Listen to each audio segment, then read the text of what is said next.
Hello everyone, this is me Naumita और आप सबों को मेरा channel Naumita to do learning में स्वागत है। दोस्तों, अभी हम लोग देखने वाले हैं salient features of Indian constitution या भारतीय संविधान के प्रमुख विशेषताएं। 4 विशेषताओं को तो हम लोग ने देख लिया। अभी हम लोग 5th जो फीचर्स है उससे हम लोग देखेंगे। तो आइए देखते हैं। अभी जो हम लोग का चल रहा है इंडियन कॉन्स्टिट्यूशन का फीचर्स, तो उसमें से दोस्तों 4 को तो हम लोग ने पिछला वीडियो में देख चुका है डिटेल में। तो आज और इस वीडियो में हम लोग देखेंगे 5वें नंबर का जो फीचर है उसको। तो इंडियन कॉन्स्टिट्यूशन में जो 5वें नंबर का फीचर है वो है पार्लियामेंट्री फॉर्म ऑफ गवर्नमेंट। तो इंडियन कॉन्स्टिट्यूशन जो है दोस्तों इंडिया को पार्लियामेंट्री फॉर्म ऑफ गवर्नमेंट देते हैं। और ये जो पार्लियामेंट्री फॉर्म ऑफ गवर्नमेंट है इंडिया का, ये ब्रिटिश पार्लियामेंट सिस्टम जैसा है। ब्रिटिश पार्लियामेंट सिस्टम जैसा है, ना कि अमेरिकन का प्रेसिडेंशियल सिस्टम।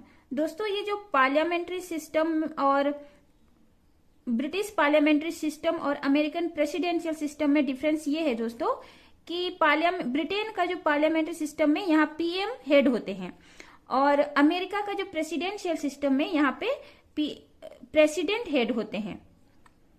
तो यही डिफरेंस है पार्लियामेंट्री सिस्टम, ब्रिटिश का पार्लियामेंट्री सिस्टम और अमेरिका का प्रेसिडेंशियल सिस्टम में।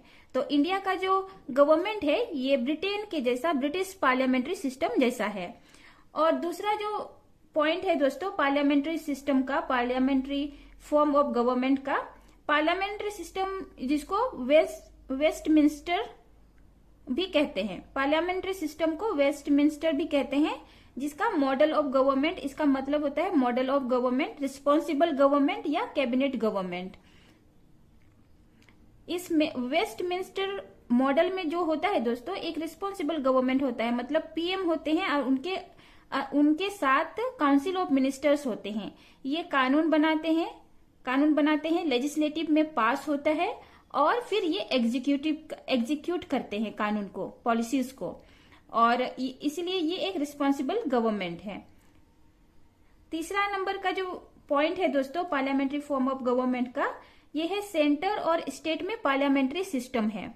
मतलब ये जो पार्लियामेंट्री सिस्टम है ये सेंटर में भी है और स्टेट में भी है। पार्लियामेंट्री सिस्टम मतलब लोकसभा, राज्यसभा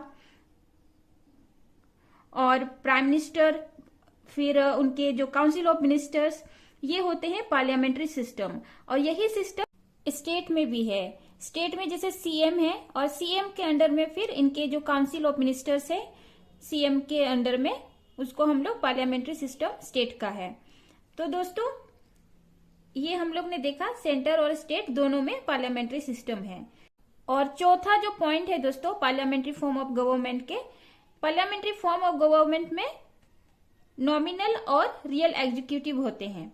दोस्तों नॉमिनल हेड जो होते हैं ये प्रेसिडेंट होते हैं, और रियल एग्जीक्यूटिव जो होते हैं प्राइम मिनिस्टर और इनके काउंसिल ऑफ मिनिस्टर्स। और 5वां जो पॉइंट है दोस्तों मेजोरिटी ऑफ पार्टी रूल। मतलब कंट्री में बहुत सारे पार्टीज होते हैं अलग अलग के, बीजेपी है, कांग्रेस है, आम आदमी पार्टी है, और भी बहुत सारी पार्टीज हैं। तो जो भी पार्टी मेजोरिटी बन के आता है, मेजोरिटी चुनाव में जीतता है, वो कंट्री को रूल करता है। तो majority party rule the country. और 6th जो पॉइंट है दोस्तों collective responsibility of executive to legislative. मतलब दोनों का साथ साथ इन दोनों का रिस्पॉन्सिबिलिटी होता है, एग्जीक्यूटिव का और लेजिस्लेटिव का। दोस्तों ये जो एग्जीक्यूटिव होते हैं यहाँ पे पीएम होते हैं, और इनके अंडर के जो काउंसिल ऑफ मिनिस्टर्स होते हैं ये होते हैं। और ये जो लेजिस्लेटिव जो होता है, लेजिस्लेचर जो होता है, यहाँ पे लोकसभा होता है, राज्यसभा होता है। तो ये जो कानून बनाते हैं दोस्तों पीएम और इनके जो काउंसिल ऑफ मिनिस्टर्स हैं, ये पॉलिसीज बनाते हैं, और यहाँ पे जो लेजिस्लेटिव है जो है यहाँ पे पास होता है, तभी ये जो कानून है या पॉलिसीज, इसके एग्जीक्यूशन का जो काम होता है पीएम के द्वारा होता है, पीएम और काउंसिल ऑफ मिनिस्टर्स के द्वारा होता है। और इनका जो कानून, जो पॉलिसीज जो होता है दोस्तों, लेजिस्लेटिव जब तक पारित नहीं करते हैं, लेजिस्लेटिव जब तक अप्रूव नहीं करते हैं, कानून पास नहीं होता है। तो इसीलिए बोलते हैं कि ये दोनों का रिस्पॉन्सिबिलिटी होता है, एग्जीक्यूटिव का भी उतना ही रिस्पॉन्सिबिलिटी जितना लेजिस्लेटिव का है। और 7वां जो फीचर्स है दोस्तों पीएम सीएम लीडरशिप। मतलब सेंटर में प्राइम मिनिस्टर का लीडरशिप है और स्टेट पे चीफ मिनिस्टर का लीडरशिप है। यही हमारा पार्लियामेंट्री फॉर्म ऑफ गवर्नमेंट कहता है। और 8वां जो पॉइंट है दोस्तों, dissolution of Lok Sabha. Lok Sabha dissolution होता है, भंग हो जाता है हर 5 साल में। और कभी कभी जब जो मेजोरिटी जो गवर्नमेंट है वो अपना जो बहुमत खो देते हैं दोस्तों, तो भी जो लोकसभा है वो डिसॉल्व हो जाता है, भंग हो जाता है। दोस्तों हम लोग ने देखा कि पार्लियामेंट्री फॉर्म ऑफ गवर्नमेंट, उसमें पार्लियामेंट्री सिस्टम को देखा हम लोग ने इंडिया का जो पार्लियामेंट्री सिस्टम है ये ब्रिटेन का जो पार्लियामेंट्री सिस्टम के जैसा है। लेकिन दोस्तों इसके बावजूद भी कुछ डिफरेंसेस है। तो ब्रिटेन का जो पार्लियामेंट्री सिस्टम है वो सोवरेन है। ब्रिटेन का पार्लियामेंट्री सिस्टम जो है वो सोवरेन है, मतलब यहाँ जो पार्लियामेंट में, जो ब्रिटेन का पार्लियामेंट में जो कानून बनते हैं, जो पॉलिसीज बनते हैं वो बन जाते हैं, सुप्रीम होता है और उसके ऊपर में कोई नहीं होता है। लेकिन इंडिया का जो पार्लियामेंट्री सिस्टम है, इंडिया में जो कानून बनते हैं पार्लियामेंट में, पॉलिसीज बनते हैं, जो पॉलिसीज बनते हैं दोस्तों वो इम्प्लीमेंट होते हैं। लेकिन अगर वो पार्लियामेंट में जो पॉलिसीज बनते हैं वो लोगों के हित से बाहर हो जाता है, किसी तरह किसी का राइट्स को वो जो है कानून के बाहर हो जाता है, कानून से बाहर हो जाता है, लोगों के हित से बाहर हो जाता है, तो दोस्तों सुप्रीम कोर्ट जो है पिक्चर में आता है। सुप्रीम कोर्ट पिक्चर में आता है, जुडिशियल पिक्चर में आता है। तो इंडिया का जो पार्लियामेंट्री सिस्टम है दोस्तों ये सॉवरेन नहीं है ब्रिटेन का पार्लियामेंट के जैसा। और सेकेंड जो डिफरेंसेस है दोस्तों, इंडिया में जो हेड है रिपब्लिकन हेड है, रिपब्लिक हेड है, मतलब लोगों के द्वारा चुने गए हेड है। लेकिन जो ब्रिटेन के जो हेड है ये मोनार्की है, मतलब वहां पे क्वीन है, मोनार्की है। दोस्तों अभी हम लोग 6th फीचर को देखते हैं, कॉन्स्टिट्यूशन का 6th फीचर को देखते हैं। 6th फीचर है synthesis of parliamentary sovereignty and judiciary supremacy. दोस्तों इंडियन कॉन्स्टिट्यूशन में पार्लियामेंट्री सॉवरेनिटी और जुडिशियरी सुप्रीमेसी का मिलावट है, मतलब पार्लियामेंट के पास कानून बनाने का पावर है और दोस्तों उनके पास पावर होने के बावजूद भी जुडिशियरी के पास पावर है कि उस कानून को जांच करे, परखे, अगर लोगों के हित में नहीं होता है तो उसको नल एंड वॉइड करार दिया जाता है, मतलब उस कानून को फिर से अमेंड करना पड़ता है या खत्म कर दिया जाता है। तो इंडिया का जो पार्लियामेंट्री सिस्टम है दोस्तों, इंडिया का पार्लियामेंट्री सिस्टम ब्रिटेन के जैसा है और जुडिशियरी सिस्टम जो है इंडिया का यूएसए जैसा है। इसमें हम लोग देखेंगे कि यूएस का जो जुडिशियरी सिस्टम है दोस्तों वो है ड्यू प्रोसेस ऑफ लॉ, मतलब इस पे यूएस का जुडिशियरी काम करता है। लोगों का जो लीगल राइट्स है वो हनन नहीं होना चाहिए, लोगों का लीगल राइट्स जो कानूनन हक है जो होता है उसका रिस्पेक्ट करना चाहिए, यूएसए का जो जुडिशियरी सिस्टम है वो कहता है। लेकिन इंडिया का जो इंडियन जुडिशियरी में कहता है दोस्तों कि प्रोसीड्यूर स्टैब्लिश्ड बाय लॉ, मतलब कोई भी काम होना चाहिए, कोई भी काम पॉलिसीज बनना चाहिए वो कानून के दायरे में बनना चाहिए।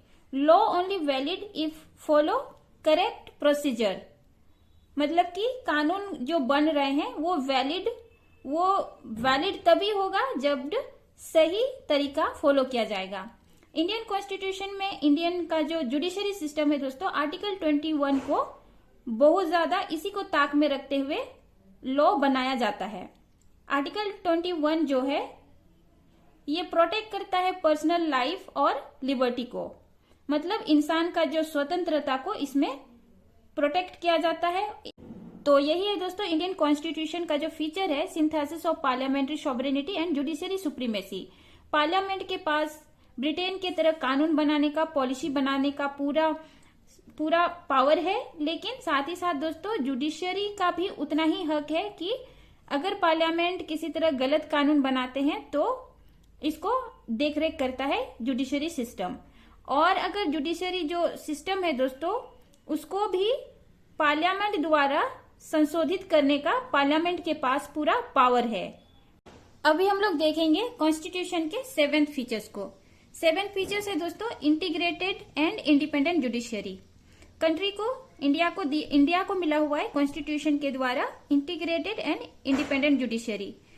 इंडिया का जो जुडिशियरी सिस्टम है दोस्तों ये कम्प्लीटली इंडिपेंडेंट है, ये किसी के दबाव में आके काम नहीं करते हैं, ये कम्प्लीटली इंडिपेंडेंट है और पूरा कानून का रखवाला करते हैं। कोई भी काम अगर कानून के बाहर में होता है तो वो उनका सही डायरेक्शन करते हैं। सुप्रीम कोर्ट जो है दोस्तों ये पूरा इंडिया के लिए है, हाई कोर्ट स्टेट्स के लिए है, और ये हाई कोर्ट से नीचे जो है सब ऑर्डिनेट कोर्ट्स, डिस्ट्रिक्ट कोर्ट और लोअर कोर्ट, ये अपना अपना एरिया में दोस्तों ये जो कोर्ट्स है इनके द्वारा काम होता है। और इन कोर्ट्स, ये जो हाई कोर्ट से नीचे का जितना कोर्ट्स है दोस्तों, यहाँ पे अगर कोई भी केस सॉल्व नहीं हो पाता है तो ये सुप्रीम कोर्ट में यहाँ का केस चला जाता है।